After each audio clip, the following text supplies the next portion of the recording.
Let's get one thing straight, spiritual awakening. It's not always incense and insight. It's not some Instagrammable moment where you sit cross-legged on a mountain, suddenly glowing with divine wisdom. No. More often than not, it feels like everything you thought you were is dying. And according to Alan Watts, that's exactly how it's supposed to feel. Because awakening, true awakening, isn't about gaining something new. It's about losing everything that was never real in the first place. Sounds dramatic, right? That's because it is. The spiritual path isn't for the faint of heart. If you enjoyed this breakdown, don't forget to like, subscribe, and drop a comment. Your feedback helps shape what we cover next, and you being here keeps the conversation going. Thanks for watching. See you in the next one. You don't gently stroll into awakening. You crash into it. You stumble through the wreckage of who you thought you were, and for a while, maybe a long while, it feels like you've lost your mind, your purpose, your identity. And you have. But that's the point. Watts, in his signature blend of Zen logic and poetic chaos, didn't sugarcoat it. He spoke to that unraveling directly, the emptiness, the grief, the dark night of the soul, and said, "Good. That means you're getting closer. Because what you're actually losing isn't yourself. You're losing the story you mistook for yourself." And let's be honest, we're all carrying stories. Stories about who we are. Stories about what matters. Stories about what makes us lovable, valuable, important. But here's the catch. Those stories, they're made of borrowed parts. A little childhood conditioning here. A sprinkle of societal expectation there. A heavy dose of fear, comparison, performance. Over time, we start believing the performance. We build this elaborate me, a character, a mask, a curated identity, and we guard it like a dragon guards gold. Until one day, it starts to crumble. Maybe it happens through meditation, or heartbreak, or burnout, or a sudden, inexplicable existential moment when you realize nothing is quite as solid as you thought it was. That's the moment Watts was talking about. The moment when the ego, the false self, starts to dissolve. And here's the kicker, it hurts. Because even though that ego is an illusion, we're attached to it. It's the only me we've ever known. It's how we've navigated the world. It's given us goals, roles, and control. And suddenly, it's slipping away. And what takes its place? A void. A terrifying, expansive, silent nothingness. Watts called it an opening. A doorway into truth. But when you're standing at the edge of it for the first time, it doesn't feel like a doorway. It feels like a death. And in a way, it is. The death of the story. The death of control. The death of the illusion that you were ever separate from anything. That's why awakening feels like losing everything. Because to awaken is to let go of every single thing you've used to define yourself. Your achievements, your reputation, your beliefs, your future plans, your past identity. Gone. You start seeing through all of it. And this is where a lot of people panic. Because they think, if I let go of all that, what's left? Watts smiled at this question. Because what's left, what's always been left, is reality. Raw. Unfiltered. Unattached. What's left is you, but not the you invented. The you that is, beyond the name, the job title, the self-concept. The you that breathes even when your thoughts go quiet. The you that watches everything arise and dissolve without trying to fix it. The you that is not a separate thing, but the whole thing, the universe looking out through human eyes. But let's not skip ahead. Because to get there, to really feel that unity, you have to pass through the most uncomfortable hallway of all, the dark night of the soul. Watts didn't dress it up. He didn't pretend it wasn't brutal. The dark night isn't poetic. It's disorienting. It's cold. It's confusing. It's the part where you no longer recognize yourself, but you haven't yet discovered what's underneath. And the worst part, you can't force your way out. You can't meditate it away. You can't read your way through it. The only way is through surrender. To sit in the emptiness. To stop running. To stop grasping. To stop trying to resurrect the old self. You sit. You breathe. You let the false identities rot away. And then, slowly, quietly, something else begins to emerge. Not something new. Something ancient. Something that was there before all the masks. Stillness. Clarity. Presence. Not the kind you try to achieve, but the kind that was always there, waiting for you to notice. That's what the void reveals. Not death, but truth. You see, the emptiness isn't empty. It's spacious. It's alive. It's the infinite room where everything can be seen clearly, without distortion, without fear, without the ego narrating over the top. And what you start to realize is, you were never the ego to begin with. You were never the thoughts, never the roles, never the story. You were always the awareness. And that awareness, It doesn't belong to you. If you enjoyed this breakdown, don't forget to like, subscribe, and drop a comment. Your feedback helps shape what we cover next, and you being here keeps the conversation going. Thanks for watching. See you in the next one. It is you, but it's also everything else. It doesn't disappear, pain still happens. Loss still hurts, but the story about the pain dissolves. The grasping dissolves. The fear of being destroyed by it. Gone. Because how can you be destroyed if you were never separate to begin with? How can you lose anything when you are everything? That's what makes awakening so strange. You lose everything you thought mattered, only to discover you've gained the one thing that truly does. Yourself. Reality. God. Call it what you want, they're not different. But here's the kicker, life goes on. You don't float off into nirvana. You don't become a spiritual zombie. You still eat, work, laugh, cry, make mistakes. But now, there's space. Now, there's no one left inside to suffer unnecessarily. Now, life happens through you, not to you. And Watts made it clear.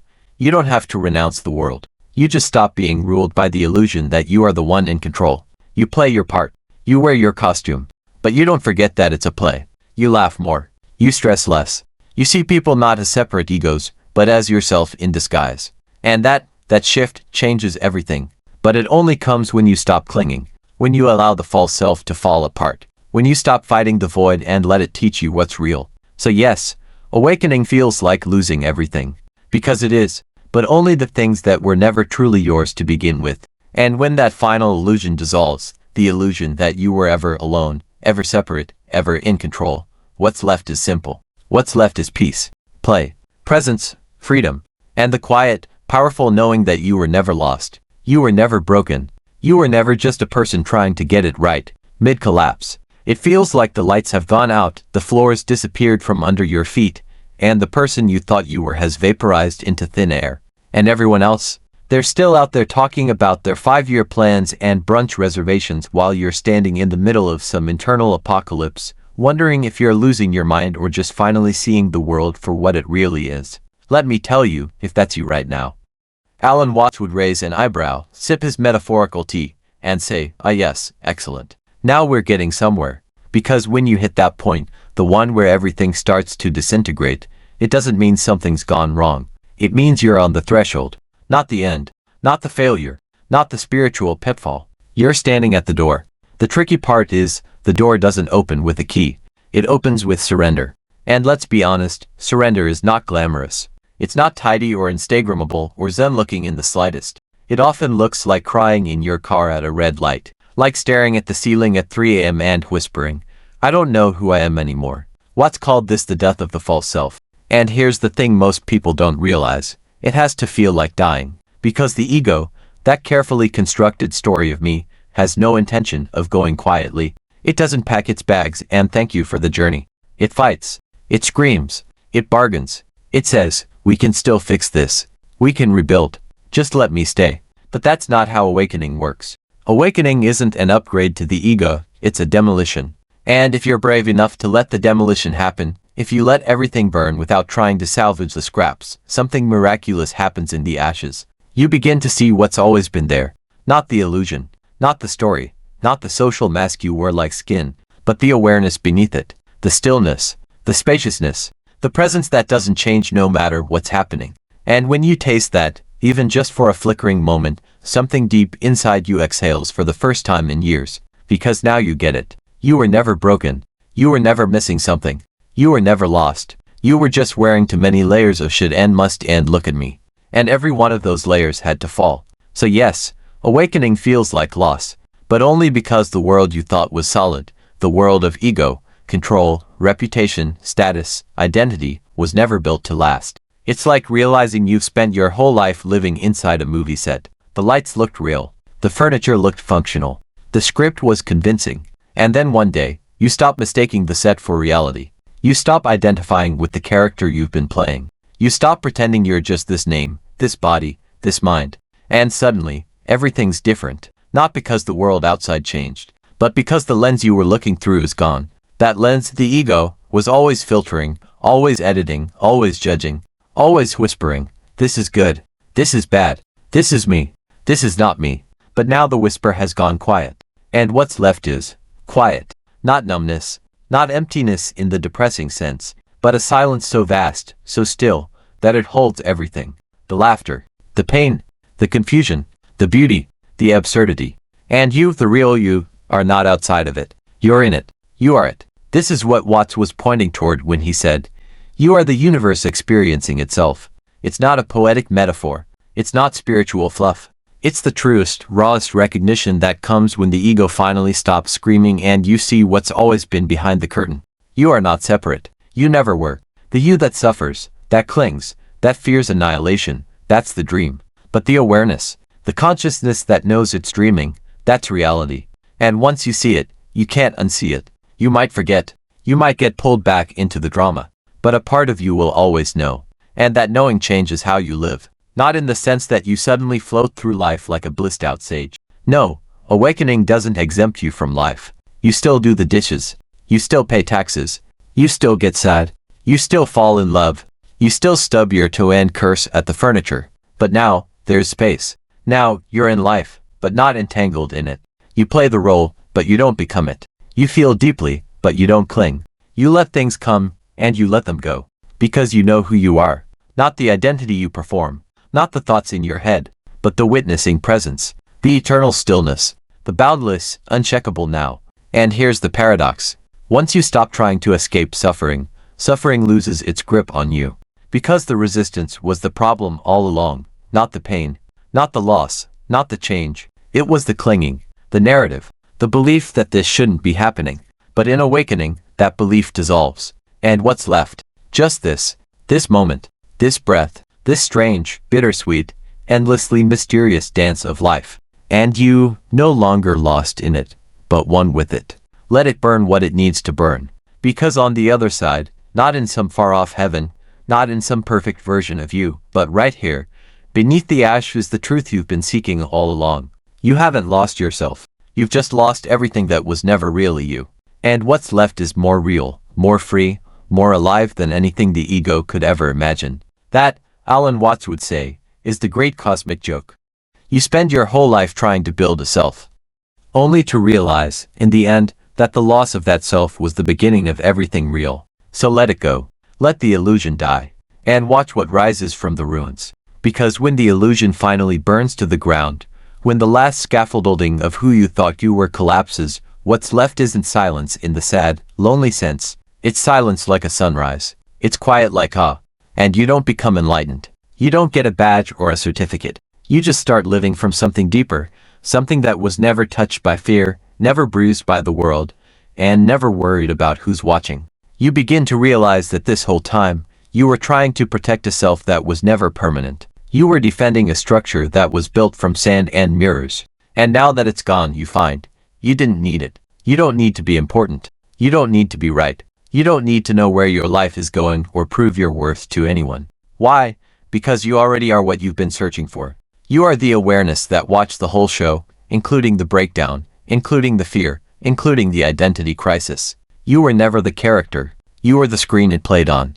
And that's where Watts points us, not to some exotic, external liberation, but to the realization that you were never bound in the first place. So many of us are addicted to control, to understanding, to getting it all figured out. We grip the reins of life, convinced we're the rider, not realizing we're just along for the ride, and resisting it every inch of the way.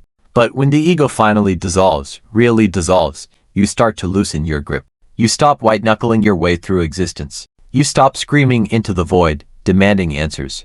Because suddenly, you become the void. And you realize, it's not empty. It's alive. It's dancing. This is the cosmic punchline.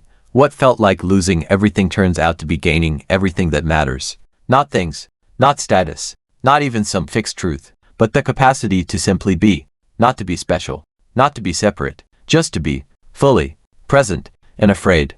And yeah, from the outside, nothing looks different. You still go to work. You still forget your passwords. You still get stuck in traffic behind someone going 15 miles under the limit.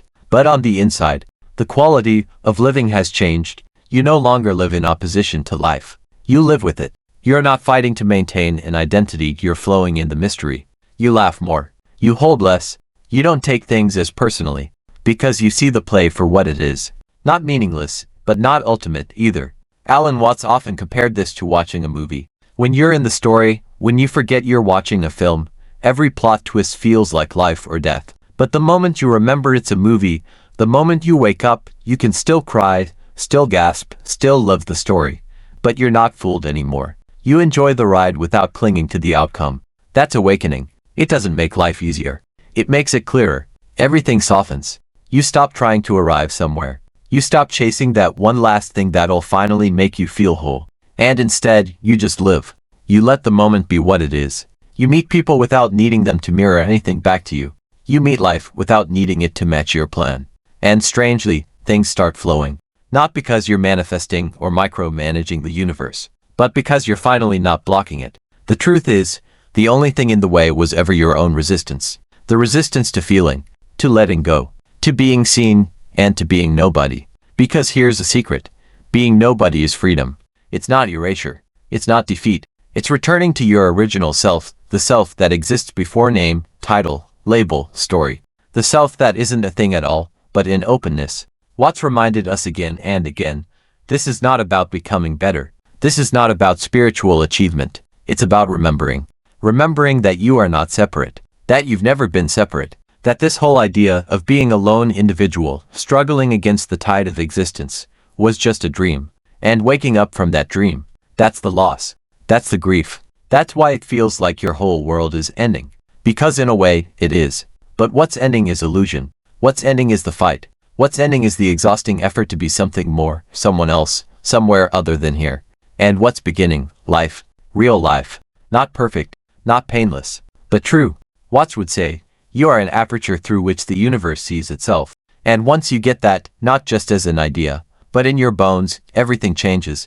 You don't have to prove anything anymore. You don't have to chase salvation or enlightenment like it's some prize dangling just out of reach. You just become available to life, to love, to loss, to laughter. And that availability, that presence, that's the whole point. So if you're standing in the ruins of your former self, if you've lost the plot, if nothing makes sense anymore and everything feels like it's unraveling, good, that means you're close.